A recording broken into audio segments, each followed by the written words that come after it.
Look at this young mother speaking at a small, peaceful protest against the pandemic lockdown in northern England. Children deprived of an education and to socialise with their peers. I could go on and on and on. For a virus with a 99% recovery rate. And now look at her being thrown into the back of a police van.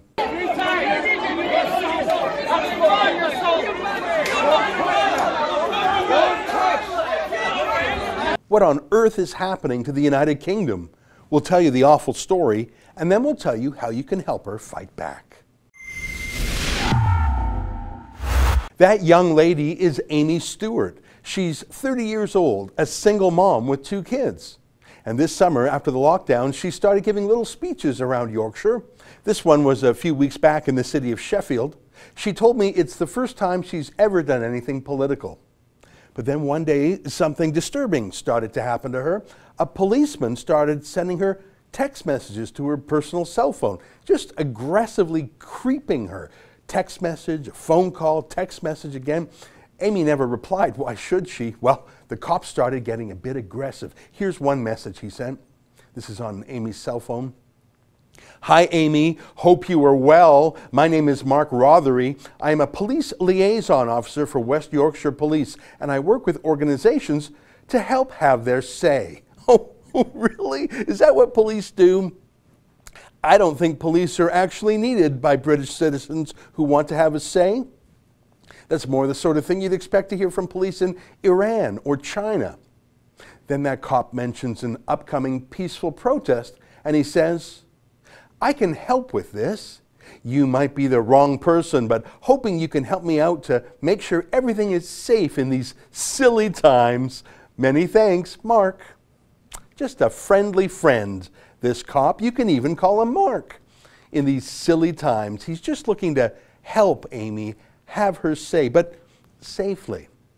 So he's texting her on her private cell phone like he's some ex-boyfriend who wants a second chance and just won't take no for an answer. Say, if an ex-boyfriend keeps sending you creepy, unsolicited messages, you can call the police. Who can you call when it's the police sending you creepy, unsolicited messages? Here's how Amy described it. I was really surprised that the police contacted me via Messenger, because that to me says they've been snooping on my social media, which is a bit intrusive, a bit creepy, a bit weird, because you know, professionals don't tend to send you messengers on Messenger. And then for him to be constantly ringing my own personal number, I found very intrusive and a little bit intimidating. Yeah, definitely. Because as I say, you know, I'm not an organiser, so why would they be so persistent in trying to contact me? Anyways, the police kept at it. Here's another text message. Amy, I am one of the police liaison officers, Blue Vests, and I would just like to have a chat about the possible gathering you were having in Leeds on Sunday, please. I just want to get a COVID risk assessment off you so that you are all good for Sunday and there will be no issues on the day. We don't want to be prosecuting anyone on the day when we can sort all this beforehand. Please give me a call back. I understand you won't want to speak to me, but if we can just have a quick chat, that would be great. Thanks. Can you imagine getting a threat like that from some stranger you've never met? You've never given your phone number to them? You're a single mom and some creep is threatening to prosecute you, which is itself sneaky because, of course, it's the Crown prosecutor who decides who to prosecute. Not Mark, the COVID cop, but prosecute Amy for what? For making a 5-minute peaceful speech about how hard life is during the lockdown? That's not illegal in the UK yet. Well, Amy didn't call creepy Mark back, and she went to Leeds and she did what she does. She gave a short, peaceful speech. And then 6 policemen swarmed her, pushed her back up against a wall, handcuffed her, frog-marched her to a police van, and slammed her into the back of it. I swear to God, take a look for yourself. Here's another angle of the swarming part. Credit to local citizens Andy Tyson and Gas for this footage. Thanks, mates. We do not consent! We do not consent! We do not consent! We do not consent! We do not consent! We do not consent!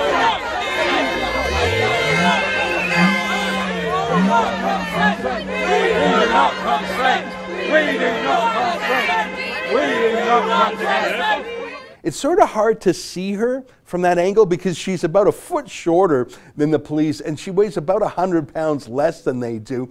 But just to be safe, they've got a half dozen cops on her.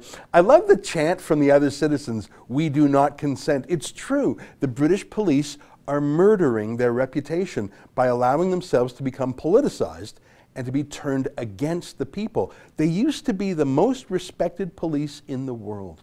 Anyways, Amy, and I don't know how she does it, she stayed perfectly calm the whole time. She just stands there and holds her hands up. That lasts for a minute, so I'll show it in fast forward.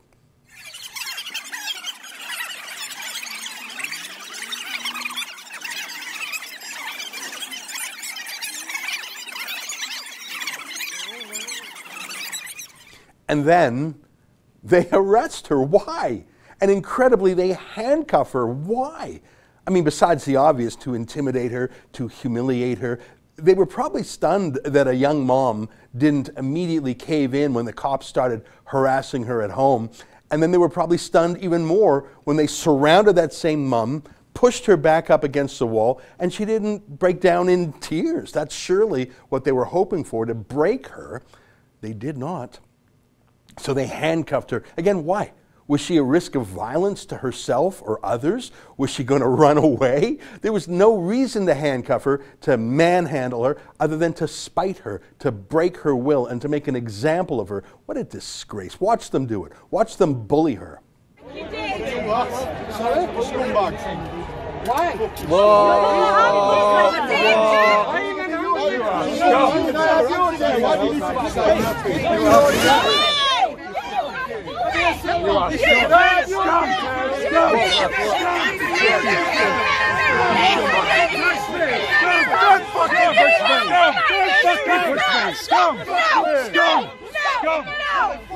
I'm your side, but no. Wow, the police are losing the trust of the people. The people were calling them bullies, pushing back. I'm proud of that other woman there for tamping it down. She was trying to clean up the mess that the police had made when they bravely handcuffed a mum who weighs, what, maybe 100 pounds, maybe 7 stone?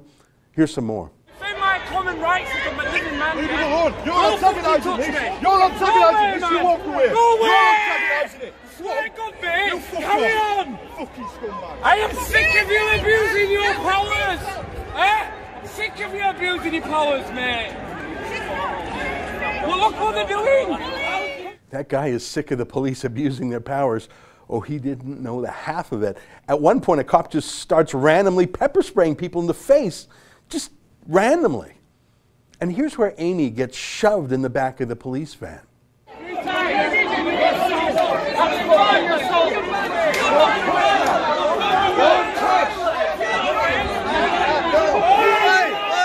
Just awful. I spoke with Amy, and she told me what went on after the police van shut the door. Take a listen. Throughout the 2 hours that we were there, we were allowed to speak, so we were allowed to protest.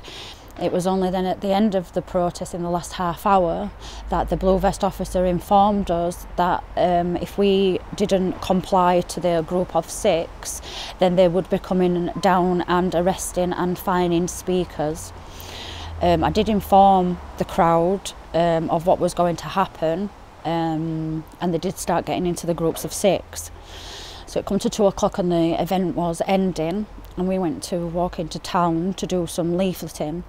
As soon as we walked out of Millennium Square, between 6 and 8 police officers ran to me and to another speaker and they cornered me against a wall. The police rushed in pretty fast. You know, there were no warning that they were coming, so it was quite intimidating.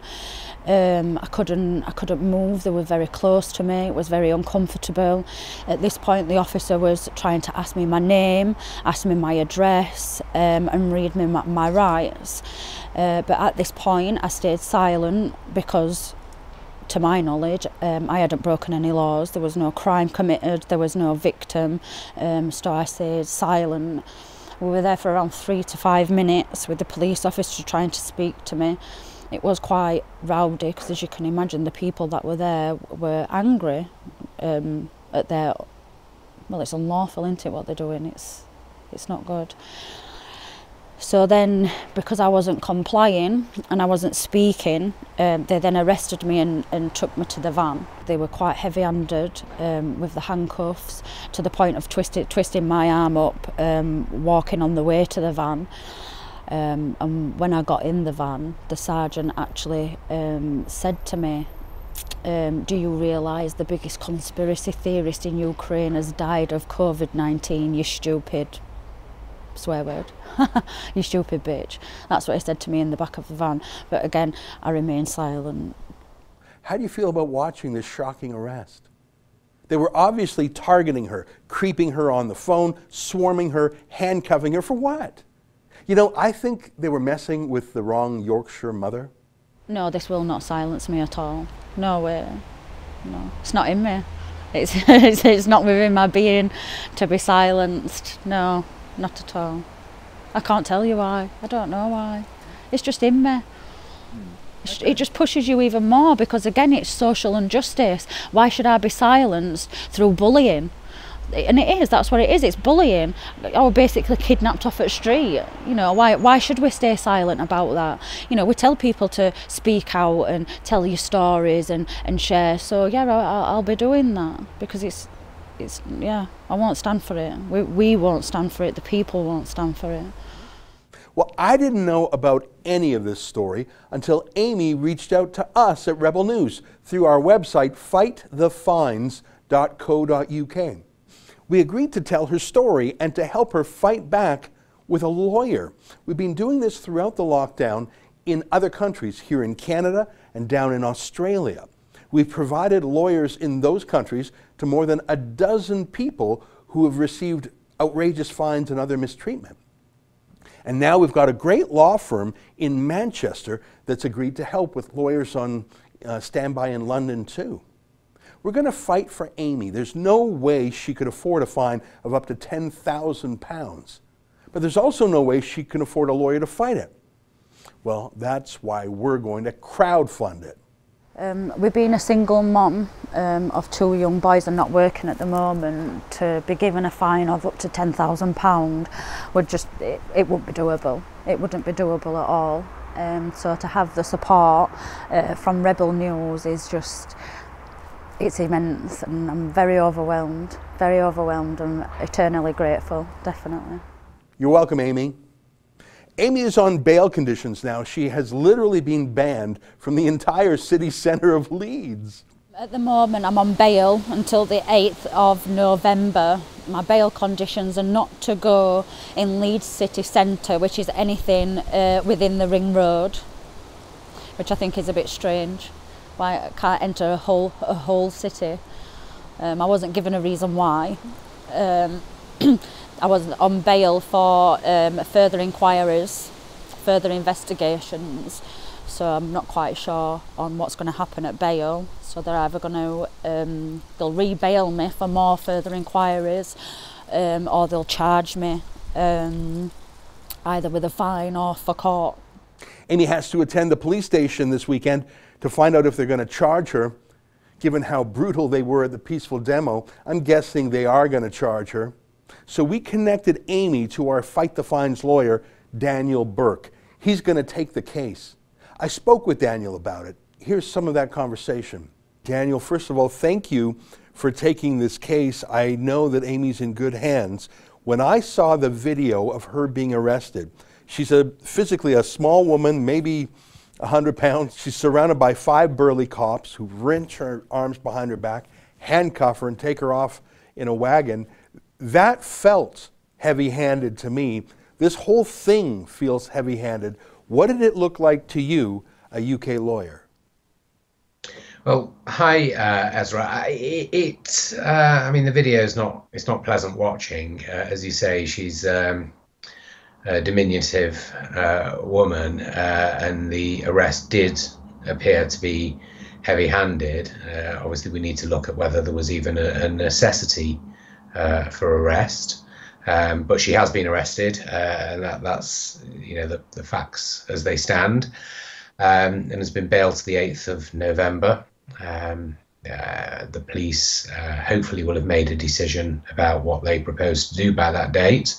but they may not have done. We're finding at the moment in the UK that the police and CPS are moving rather slowly in terms of making decisions on cases, because so much effort has been moved to policing COVID and associated issues that arise from that, and budgets are very strained, so things are taking quite a long time. Unfortunately, she may find herself in a position where a decision hasn't been made. She could then be released from bail, but that could mean that she is waiting for some considerable time to find out what's going to happen to her, if anything. I have a suspicion that there's a political motive here, and we can't know what's in the mind of the police, but it certainly seems like a heavy-handed approach to a young mom who's just expressing peacefully her opposition to the political choices of the government. Well, look, it's I've spoken to Amy as well. She's a lovely lady. She's very down to earth, finds herself in a very difficult position. You know, as a lawyer, mine's not to reason why. Mine is to, my role is to look at the law, look at the facts, and to form a view as to whether or not there is a case against her. As you said before, the arrest seemed heavy-handed. Certainly there's evidence that she actually encouraged people attending the event to socially distance. And the rules have been astonishingly unclear in the UK. They're changing regularly, and you know, I challenge anybody to say that they have a very strong and confident understanding of what COVID rules are. It's become even more difficult because some of the language that's being used by the drafts persons who are coming up with these laws, it is not always rooted in language for which we have legal definitions. So words such as mingling or celebration or ceremony, we're finding that we need to go to the Oxford English Dictionary for those definitions. So it's very, very unclear. And there are, of course, some people who have deliberately defied rules, you know, thrown a party with thousands of people there. Oh, sorry, a very large party with dozens or hundreds of people there. But in many cases, rules are inadvertently breached by people who just haven't followed them because they've not been very clearly set out. Well, listen, I'm so glad you're on the file. Will you promise me, I mean, the relationship between Amy and you is solicitor and client. That's your duty of care is to her, to fight for her.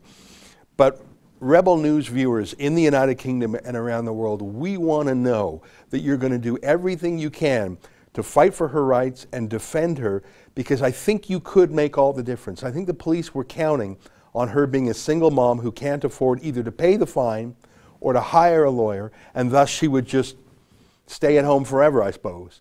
Will you pledge to do everything you can to stand up for Amy's rights?